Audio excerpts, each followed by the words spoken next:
السلام علیکم حاجي صاحب. وعلیکم سلام. ستړی مه شئ. خیر دی. تاسې لږ صاحب ته څه نامه ده خپله نامه راته وښیه جان او کوم ځای سره تعلق لرئ؟ پاس خونې خیل قوم.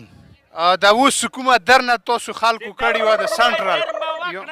د مو وطن ته ځناور راغلی دي بل بیګه ځناور راګاډ وي یو سړی وویل وی غواړم مو د نه شراداري پرېږدي نه غاټې پرېږدي د مو د وطن غنم ټول ځنګلیات ځناور وخوړه دا څه کوم دی کنټینرو کې راغلی دي اوس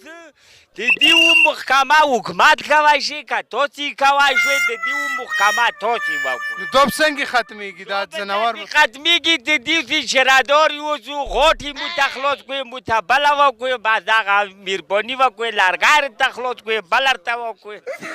او دا کوم سړی څه والی دی د هغه څه نامه مامه څه شی شته؟ سیدګل نومیږي هغه د دی کې ځناورو خوړلی والی دی سر کونیړه نو بیا تاسو څه یې مو دا وکړو چې مو سره نه شرادارې وې نه د برګي وو په مو راګاډ وو تاسې بیا وکړله لوغاله کور کې وختو بجغو بجغو پله نه محکمه تاسې کوئ نه تاسې حاجي صاحب څه کله سړی ځناور وویل تاسې ځناورو خلاف بیا څه اپریشن شروع نه کړو دغه خلاف وکړه چې موږ سه ځناور وتښللو هغه دنګیران و دنګیران راګاډ شی و مو نه وتښللو کنې موږ سه نه شراداره وه نه پټاخه وه تشلات و په تلالی و وتښتوه کنې ژوبلولو یې بیا خو ځناور نه وي رغلي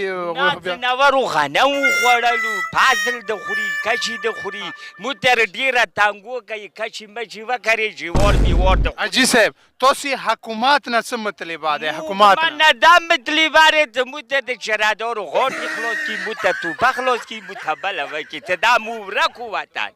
د ځناور منور ډېره مهرباني ملیاردار ورځي وکوږو بله وکوږو چې وایي تخته و ځنګلو کې پټ شوي دي بس مهرباني وشوه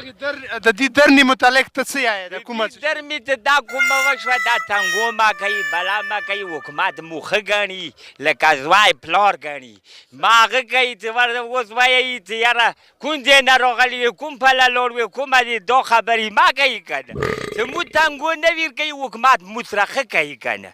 پوه شوې نه نو تنګو که نه کوي حکومت که بیا چې ته دهشتګرد راشي د هغه ذمهدار بیا څوک دی دهشتګرو ذمه به نشته پوه شولې وطن کې هغه به وي پوه شوللې صحیح شه او د انډیا چې کوم صدر دی مودي مودي سره به جنګېږي ټول د پاکستان بچای بچای ګوټ ګوټ ورته تیار وو هغه ته خودکشي کوو هغه ته بمونه ویروړو هغه ته په ټاټر جنګونه کوو نو څه وسله نشته بیا مو سره څنګه وسله نه یې ورته لټوو بیخلو بي که نه حکومت بې مو تر کوي موږ ورسره بمونه ویروړو موږ جنګونه ورسره کوو غیر قبایل ټول تیار یو جنګ ته او که مطلب د انډیا خلاف انډیا د مو په ملک حمله وکړه انډیا حمله وکړه موږ ورته خودکشۍ ته تیار یو ټول ورته جنګ ته تیار یو بس مهرباني ډېره مهرباني چیرو ته وکړو